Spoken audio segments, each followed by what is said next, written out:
నమస్తే. శ్రీ మాత్రే నమః. శ్రీ గురుభ్యో నమః.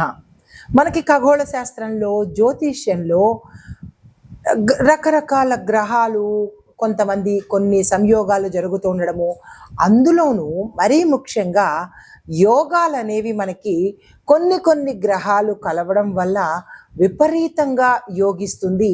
అది దేశకాలమాన పరిస్థితుల్లోనూ, ఇటు రాసుల పరంగా మనుషులకు మిశ్రమ ఫలితాలు ఇవ్వడము అది మనకి తెలిసిన విషయమే.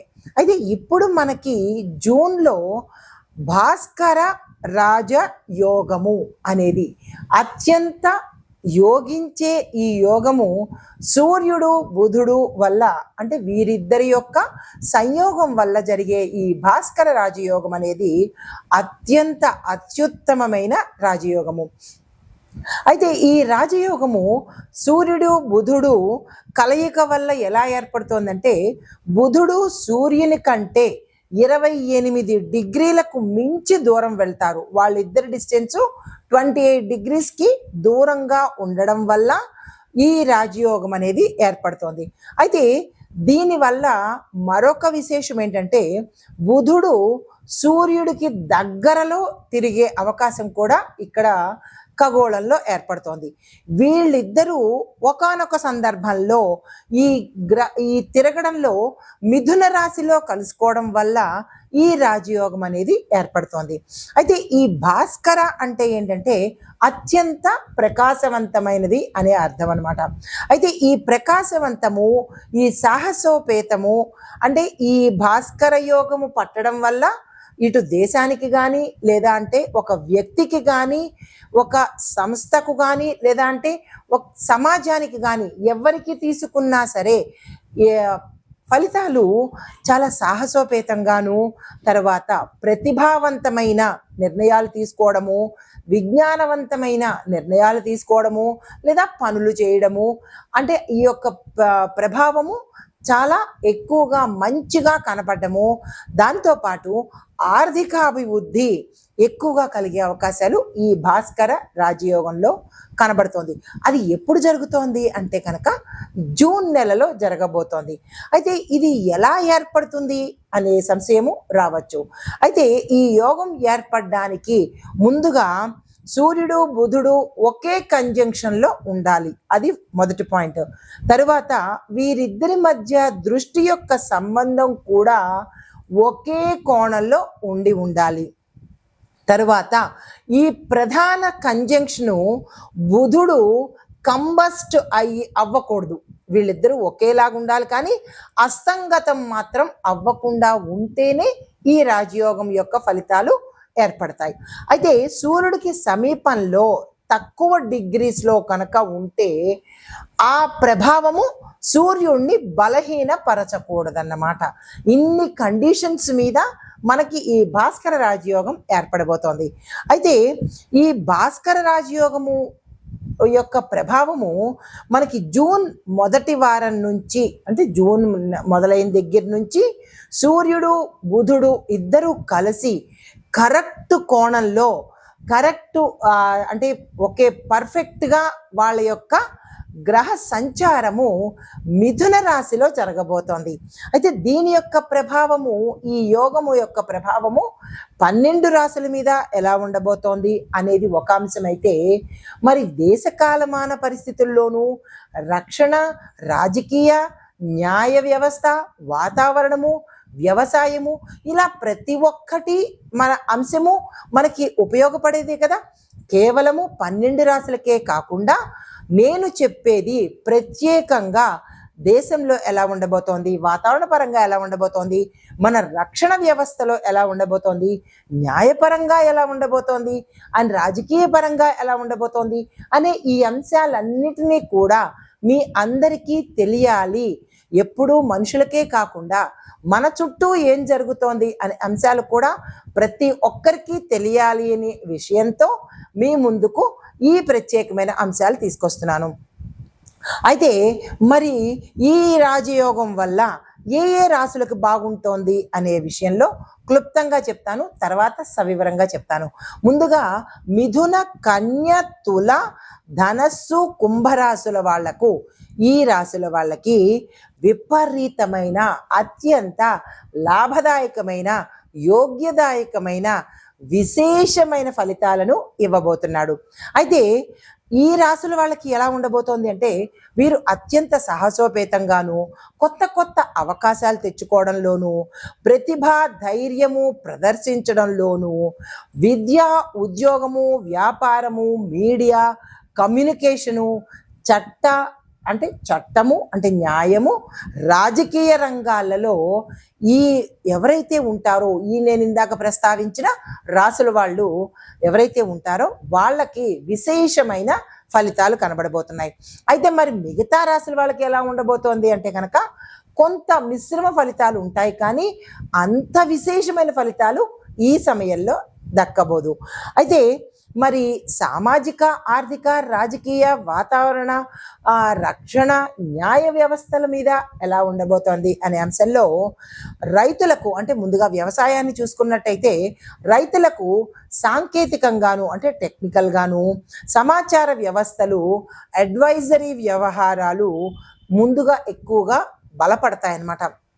అంటే రైతుల్ని ఎడ్యుకేట్ చేసే విధంగా ఉపయోగపడుతుంది. తర్వాత వర్షాలు కనుక సమయానికి కురిస్తే రైతులకు అత్యంత సంతోషంగాను, లాభంగాను ఉంటుంది. ప్రతి ఒక్క రైతు ఆనందంతో నాట్యమాడే సమయము ఈ రాజయోగం అన్నమాట. అయితే తర్వాత మరి ఆర్థిక వ్యవస్థ ఎలా ఉంటుంది అంటే, కొత్త ఆవిష్కరణలు అంటే కొత్త కొత్త ఇన్వెన్షన్స్ ప్రవేశపెట్టడము, పెట్టుబడులతోనూ, స్టార్టప్ కంపెనీలకు, కమ్యూనికేషన్ రంగంలో ఉన్న సిచ్యుయేషన్స్ ఏవైతే ఉంటాయో వాటిలో ప్రొడక్టివిటీ, గ్రోత్ అనేది కనబడుతుంది. తర్వాత ఎంఎస్ఎంఈ సంస్థలు, సాంకేతిక పరిశ్రమలు చాలా బలపడతాయి. తర్వాత సామాజిక వ్యవస్థ ఎలా ఉండబోతోందంటే, యువతలో అత్యంత సాహసము, ధైర్యము, శక్తి, ఆత్మవిశ్వాసాలు పెరుగుతాయి. విద్య, పరిశోధన, కమ్యూనికేషన్ రంగాలలో కొత్త కొత్త ఇన్వెన్షన్స్ కూడా రాబోతున్నాయి. అయితే మరి న్యాయ వ్యవస్థ ఎలా ఉండబోతోంది అంటే, కొత్త చట్టాలు మనకి పాలసీలుగా త్వరలో అమలు రాబోతున్నాయి. ఈ విషయాలు గుర్తుపెట్టుకోవాలి మీరు.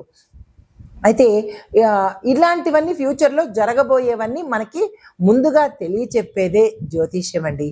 అందరూ అంటారు జ్యోతిష్యాన్ని నమ్మము అంటారు. కాదు, జ్యోతిష్యాన్ని నమ్మాలి. వాస్తవాలను మన కళ్ళకు కట్టినట్టుగా చెప్పేదే, ముందుగా జాగ్రత్త పడమని చెప్పేదే జ్యోతిష్యం అన్నమాట. అయితే మరి రాజకీయ వ్యవస్థ ఎలా ఉంటుంది అంటే కనుక, నాయకత్వంలో మన లీడర్స్లో దూకుడుతనము, కొత్త కొత్త విధానాలు కూడా ప్రవేశపెట్టబోతున్నారు. అయితే సోషల్ మీడియా, కమ్యూనికేషన్ రంగాలలో వివాదాలు, ప్రచారాలు కూడా ఎక్కువగా పెరుగుతాయంట. అంటే ఒకవైపు మంచి జరుగుతుంటే మరొక వైపు చెడు దుష్ప్రచారాలు కూడా జరిగే అవకాశాలు.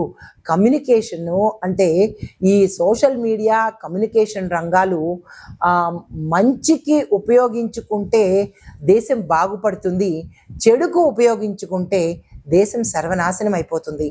కాబట్టి ప్రతి ఒక్కళ్ళు దేశ క్షేమం కోసం మాత్రమే పని చెయ్యాలి అనేది ఒక చిన్న రిక్వెస్ట్ అన్నమాట. అయితే మరి రక్షణ వ్యవస్థ ఎలా ఉండబోతోంది అంటే కనుక, సైనిక వ్యవస్థలో కమ్యూనికేషన్ పెరుగుతుంది. సాంకేతిక రంగాలలో అంటే టెక్నికల్గా, టెక్నాలజీ పరంగా అభివృద్ధి, గ్రోత్, డెవలప్మెంట్ కనబడుతోంది. సైబర్ సెక్యూరిటీ అంటే చాలా అభివృద్ధి అవుతుంది, బలపడుతుంది. ఇప్పుడు ఇవాళ రేపు చాలా సైబర్ క్రైమ్స్ ఎక్కువైపోతున్నాయి. దాన్ని కంట్రోల్ చేసి ప్రజలకు మంచి చేసే ఉద్దేశాలతో కొత్త కొత్త చట్టాలు కానీ, కొత్త కొత్త ప్రణాళికలు కానీ జరిగే అవకాశాలు ఈ భాస్కర రాజయోగంలో ఎక్కువగా కనబడుతోంది. అయితే కొన్ని ముఖ్య అంశాలు, చాలా ఇంపార్టెంట్ ఈవెంట్స్ నేను మీకు ఇప్పుడు చెప్పబోతున్నాను.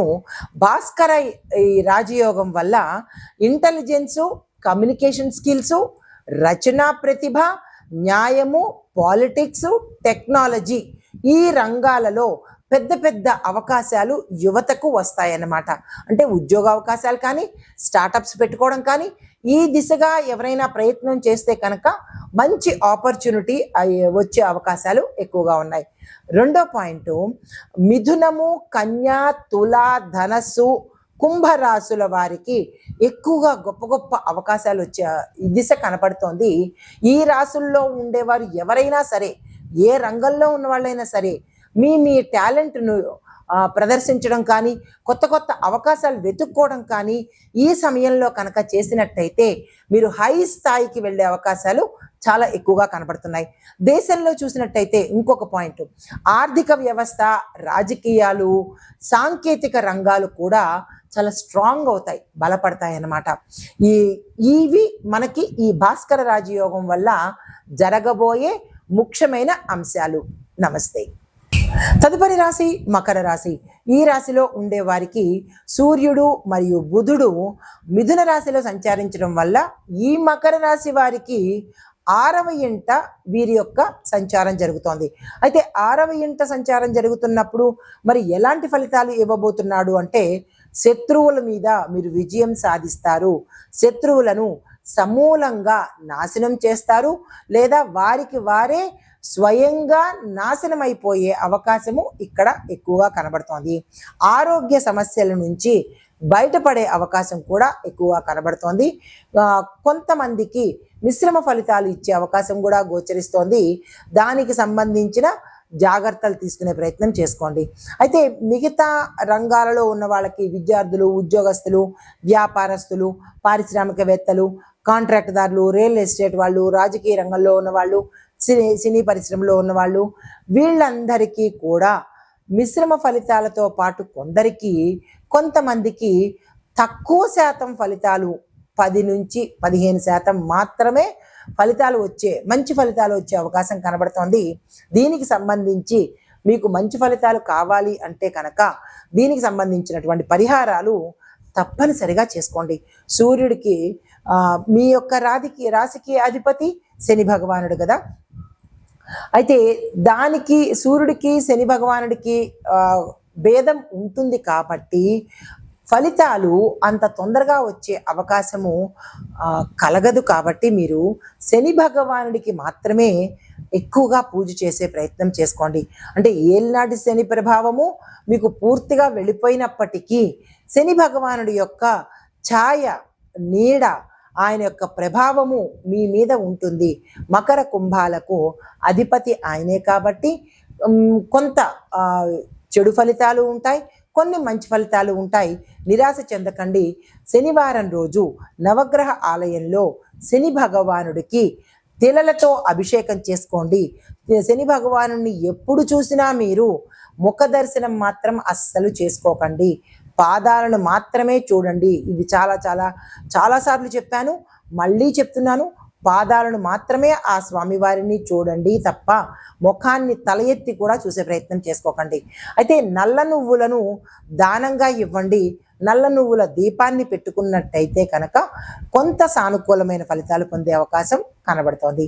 ఇది ఈ రాశిలో ఉండేవారికి చెప్పదగిన గోచారరీత్యా ఫలితాలు, పరిహారాలు. నమస్తే.